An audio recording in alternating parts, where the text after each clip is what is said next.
فلسطین کی آزادی کا مشن، یہودیوں کو قدم قدم پر دھول چٹانے والا، اکیلا ہی عالم کفر سے ٹکرانے کا حوصلہ رکھنے والا، پاک دھرتی کا ایک عظیم مجاہد، کفر پر لاوے کی طرح برسنے والے اس مجاہد کی طویل داستان سننے کے لیے چینل کو سبسکرائب کیجئے اور ویڈیو کو لائک کیجئے۔ سورج غروب ہو رہا تھا اور تاریکی پھیلتی جا رہی تھی۔ بڑ نے وہیں قیام کرنے کا فیصلہ کر لیا اور میں نے اپنا بیگ کھول کر نیچے ڈال دیا۔ رات کی تاریکی میں اس جنگل کو عبور کرنا مناسب نہیں تھا، لیکن جب تک روشنی رہی ہم نے ان لکڑیوں کو جڑوں سے اکھاڑ کر انہیں ایک جگہ جمع کرنے کا عمل جاری رکھا۔ لکڑیوں کا ایک حساس سا بنا لیا تھا اور اس کے بعد ہم اس حصار کے درمیان بیٹھ گئے۔ بڑ خاموش نگاہوں سے تا حد نگاہ پھیلے ہوئے تاریک ویرانوں کو دیکھ رہا تھا، جن کا ایک ایک منظر اب نگاہوں سے اوجھل ہونے لگا تھا۔ آگ بھی روشن نہیں کی گئی تھی۔ بڑ نے اپنا پستول نکال کر گھٹنوں پر رکھ لیا، پھر آہستہ سے بولا، چیف، آدھی رات تک میں پہرا دوں گا، آدھی رات کے بعد میں تمہیں جگا دوں گا، لیکن خدا کے لیے سو جانا۔ ہم ابھی اور کئی دن تک اپنے بدن کی تھکن دور نہیں کر سکیں گے۔ میں چاہتا ہوں کہ آرام کرتے ہوئے چلیں۔ ہمارے سامنے کوئی ایسا مقصد تو ہے نہیں جس کے لیے ہمیں تیز رفتاری اختیار کرنا پڑے۔ میں نے آنکھیں بند کر کے گردن ہلا دی۔ ہماری توقع کے مطابق رات سرد ہونا شروع ہو گئی تھی۔ ٹھنڈی ہوائیں فضا میں گردش کر رہی تھی اور رونگٹے کھڑے ہوتے جا رہے تھے۔ بڑ نے تھوڑی دیر انتظار کرنے کے بعد آگ روشن کر دی۔ لکڑیوں کا کافی ذخیرہ محفوظ رکھا گیا تھا تاکہ ساری رات اس الاؤ کو روشن رکھا جا سکے۔ لکڑیاں بالکل خشک نہیں تھی، لیکن اتنی گیلی بھی نہیں تھی کہ جل نہ سکیں۔ حیرت کی بات یہ تھی کہ ان سے دھواں نہیں اٹھ رہا تھا، بلکہ ہلکے نیلے رنگ کی گیس خارج ہو رہی تھی۔ میں نے اس گیس کا تجزیہ کیا اور یہ اندازہ لگایا کہ یہ کم از کم زندگی کے لیے مضر نہیں ہے، اور پھر چونکہ کھلی جگہ تھی اس لیے گیس منتشر بھی ہو رہی تھی۔ میں زمین پر لیٹ گیا۔ بٹ کہنے لگا، اگر نیند آ رہی ہے تو ضرور سو جاؤ چیف، میں بالکل چاقو چوبند ہوں۔ نیند نہیں آ رہی بڈ، کچھ باتیں کرو۔ کیا یہ سب ایک دلچسپ خواب نہیں محسوس ہوتا چیف؟ چند ہی دنوں کے اندر اندر کتنی تبدیلیاں ہوئی ہیں۔ ہاں بڈ، میری زندگی میں ایسے انقلاب پہلے بھی آتے رہے ہیں۔ پتہ نہیں میڈم اور ان کے ساتھیوں پر کیا گزری۔ ایک بات بتاؤ چیف، اگر میڈم ختم ہو گئی ہوں، معاف کرنا میں یہ الفاظ بے رحمی سے نہیں کہہ رہا، بلکہ چند حقیقتوں کو ہمیں نگاہوں کے سامنے رکھنا ہی ہوگا۔ تو میں کہہ رہا تھا، اگر میڈم ختم ہو چکی ہوں اور ہمارے دوسرے ساتھی بھی ہمیں دوبارہ نہ مل سکیں تو پھر ہمارا آئندہ پروگرام کیا ہوگا؟ زندگی اگر موت سے ہمکنار ہو رہی ہو بڈ، تب بھی میں یہ خیال دل سے نہیں نکال سکتا کہ بالآخر مجھے اسٹیفن براکوڈا تک پہنچنا ہے۔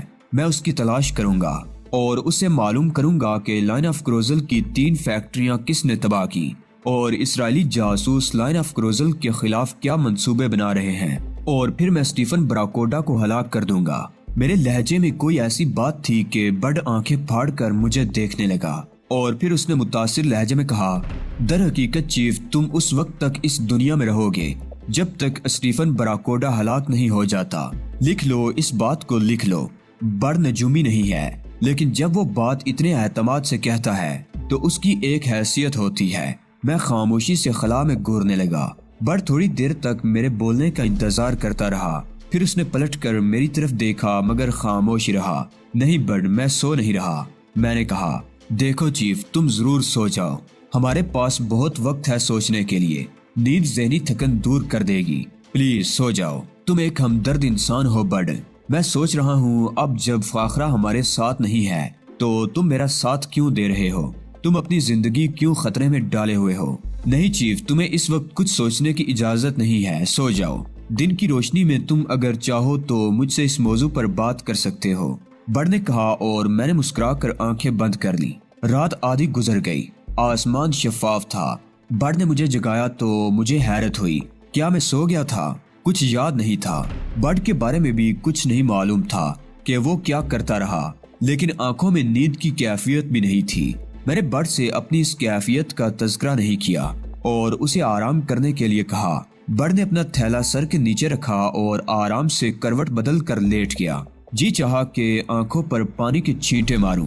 پانی کی چھاگل اٹھا کر پلٹی تو اس سے صرف چند قطرے ٹپک کر رہ گئے۔ یہ ایک خوفناک انکشاف تھا۔ اب ہم خوراک اور پانی سے محروم ہو چکے تھے۔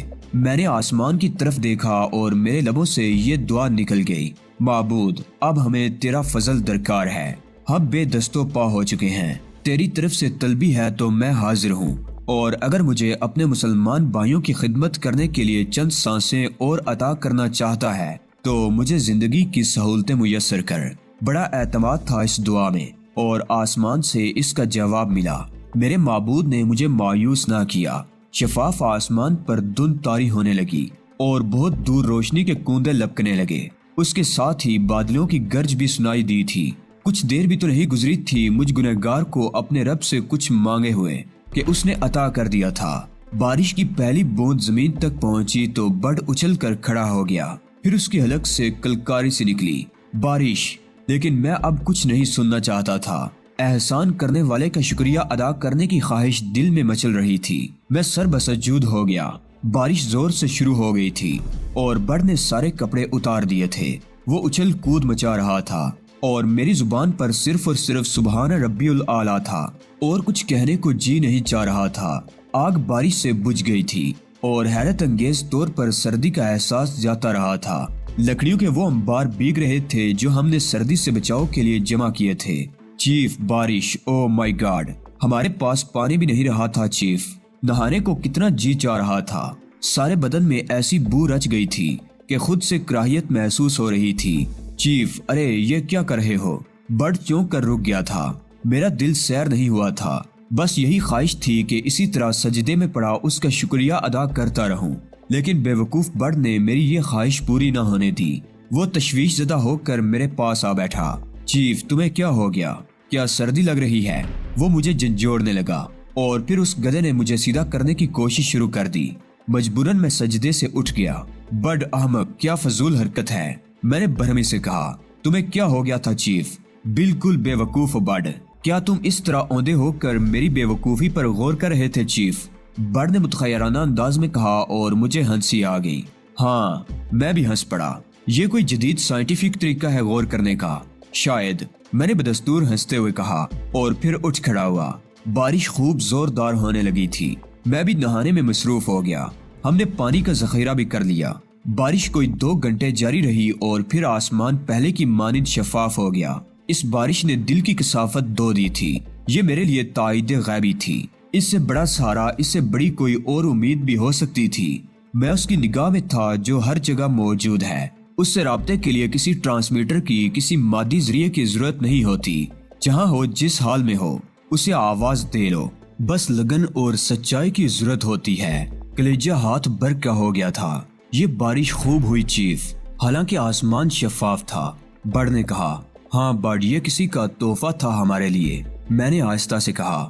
بڑ مجھے دیکھنے لگا، پھر بولا، کس کا؟ پوچھنے کی ضرورت ہے بڑ، تم مذہبی انسان ہو چیف، خدا کے فضل سے بڑ، کیا تم نہیں ہو؟ میں؟ بڑ نے سوالیہ انداز میں کہا۔ میں نے کبھی خود سے یہ سوال نہیں کیا، کبھی کر کے دیکھنا۔ ہاں، بڑ کھوئے کھوئے انداز میں بولا۔ ضرور کروں گا۔ میں نے وہ جملہ ادھورا چھوڑ کر خاموش ہو گیا۔ میں بڑ کی صورت دیکھ رہا تھا مگر اس نے اس کے بعد کچھ نہیں کہا۔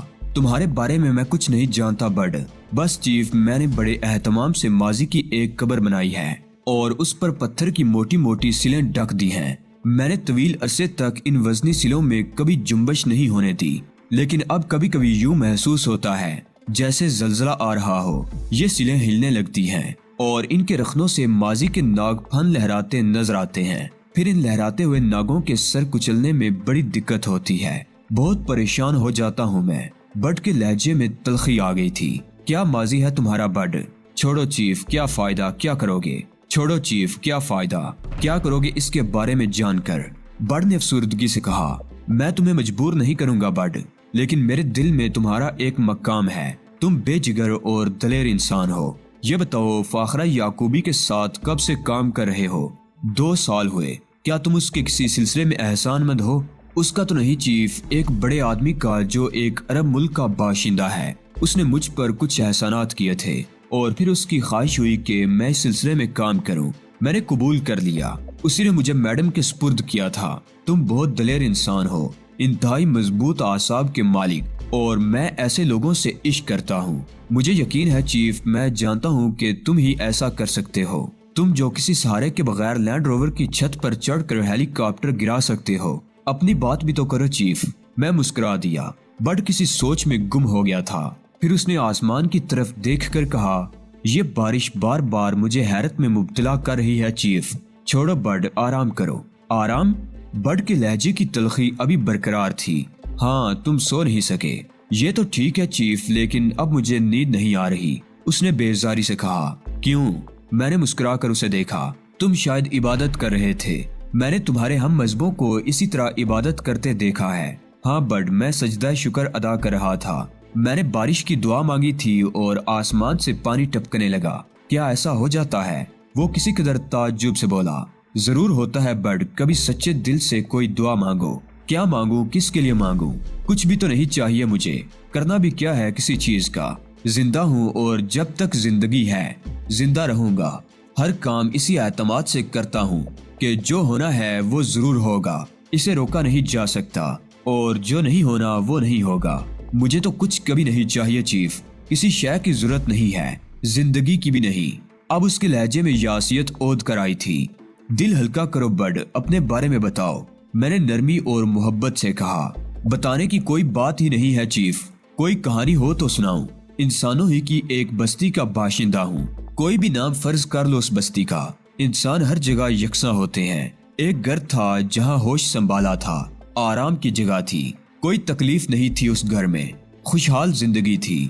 ایک ماں تھی، ایک باپ بھی تھا، اور ایک ننھی سی بہن جو مجھے سب سے اچھی لگتی تھی، سب سے اچھی، نیگی نیلسن، سبز آنکھوں والی مسکراتی گڑیا جو میرے دل و دماغ پر حکمراں تھی۔ پھر کچھ مضحکہ خیز واقعات ہوئے، جن میں پہلا واقعہ میری ماں کی موت کا تھا۔ وہ مر گئی اور ہم دونوں بہن بھائی پریشان ہو گئے۔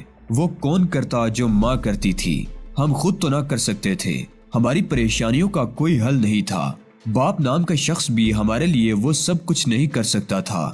میں نے نیگی کے لیے وہ سب کچھ کرنا شروع کر دیا جو ماں کرتی تھی۔ اسے بناتا، سنوارتا، غسل کراتا، اسکول بھیجتا اور وقت پر کھانا کھلاتا۔ لیکن جس طرح ہمیں اپنی ماں کی کمی کا احساس ہوتا تھا، ڈیڈی بھی اپنی بیوی کے لیے پریشان ہو گئے تھے۔ ڈیڈی کے پاس وسائل تھے، دولت تھی، سو انہوں نے ایک بیوی خرید لی، ہماری ماں سے زیادہ خوبصورت، اس سے زیادہ جوان۔ ہم دونوں بہن بھائی غریب تھے، اس لیے ماں نہ خرید سکے۔ ڈیڈی ہمیں بھول گئے، وہ اپنی دولت سے بھی ہمارے لیے ماں نہیں لا سکتے تھے۔ پھر ایک اور دلچسپ واقعہ ہوا، یعنی ڈیڈی بھی مر گئے۔ نئی عورت سے ہماری کوئی شناسائی نہیں تھی، وہ ہمارے لیے اجنبی تھی۔ اسے بھی شوہر کی ضرورت محسوس ہوئی تو وہ ایک شوہر لے آئی، ڈیڈی سے زیادہ جوان، ان سے زیادہ سمارٹ۔ اب بتاؤ چیف، ہم کون ہوئے ان کے؟ نہ وہ عورت ہماری ماں تھی اور نہ وہ شخص ہمارا باپ۔ اگر کچھ قانونی مجبوریاں نہ ہوتی تو وہ دونوں ہم سے چھٹکارا پا لیتے، لیکن ان کے پیروں میں کچھ بیڑیاں تھیں، اس لیے ہم اس چھت سے محروم نہ ہوئے۔ ہاں، جب نیگی کے رخساروں پر جوانی کی شفق پھوٹی تو ماں نے اپنے کسی رشتہ دار کو اسے تحفہ دے دیا۔ دنیا کے دکھانے کو وہ ایک شادی تھی۔ ویڈن ایک شرابی اور جواری شخص تھا، کسی وقت ہوش میں نہ رہنے والا۔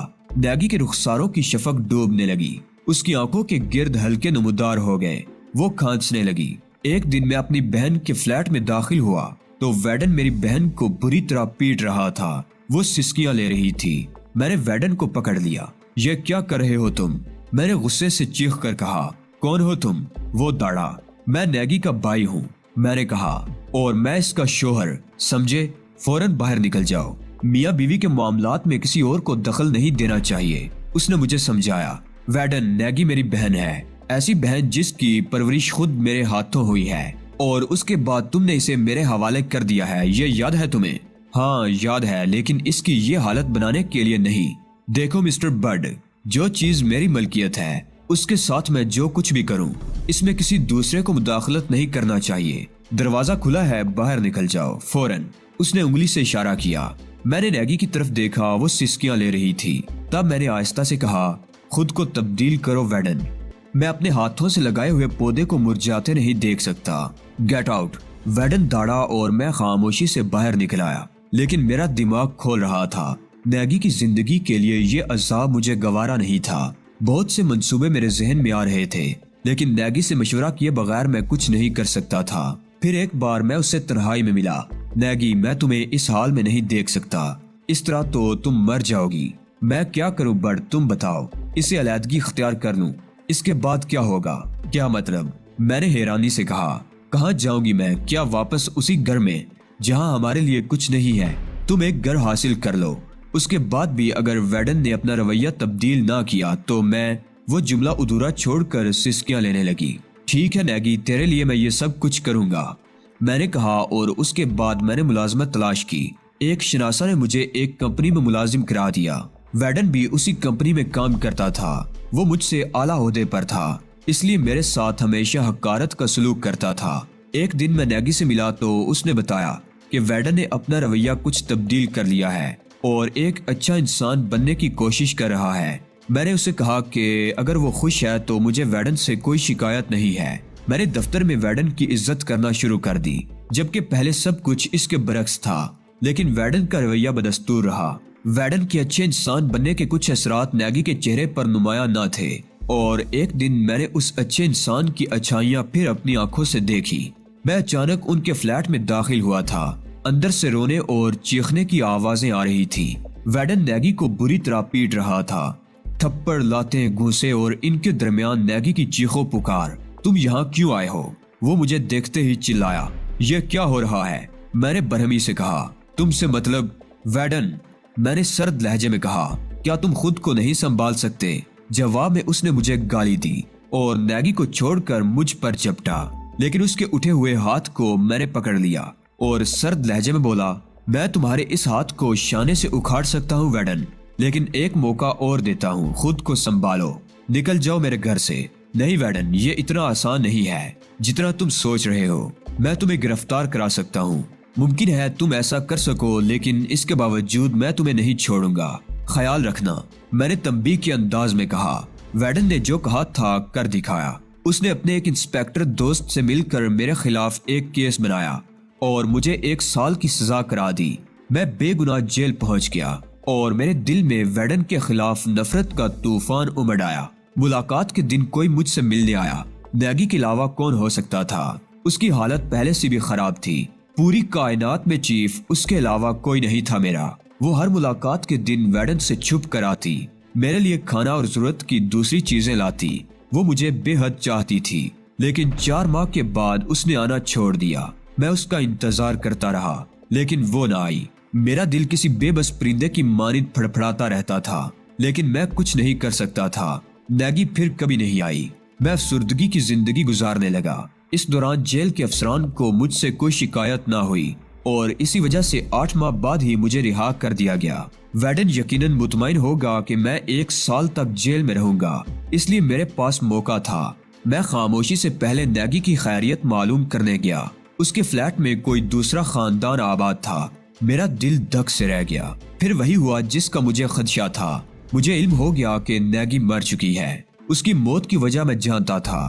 میں نے بڑی احتیاط سے ویڈن کے بارے میں معلومات حاصل کی۔ وہ اسی کمپنی میں کام کر رہا تھا اور ان دنوں اپنی محبوبہ کے ساتھ مقیم تھا۔ اس سے انتقام لینے کے علاوہ اب میری زندگی میں اور کچھ نہیں تھا۔ میں ویڈن کی معمولات کے بارے میں چھان بین کرنے لگا اور پھر میں نے ایک منصوبہ تیار کر لیا۔ ویڈن اکثر ہوٹل ٹینیوب جاتا تھا، وہ اس کی پسندیدہ جگہ تھی۔ اس کے آنے جانے کا وقت نوٹ کر کے ایک دن میں نے تیاریاں کر لی اور مقررہ وقت پر میں ہوٹل کے اس کمرے میں داخل ہو گیا جہاں گوشت محفوظ رکھا جاتا تھا۔ میں نے ایک بڑی چھری اپنے قبضے میں کر لی تھی اور ویڈن کا انتظار کر رہا تھا۔ جو ہی ویڈن مجھے نظر آیا، میں نے خود کو تیار کر لیا اور پھر چشمے زدن میں وہ میری گرفت میں تھا۔ میں نے اسے اندر گھسیٹ لیا۔ میری صورت دیکھ کر ویڈن کی آواز بند ہو گئی تھی۔ نیگی کیسے مری ویڈن؟ میں نے سوال کیا، لیکن وہ کیا جواب دیتا؟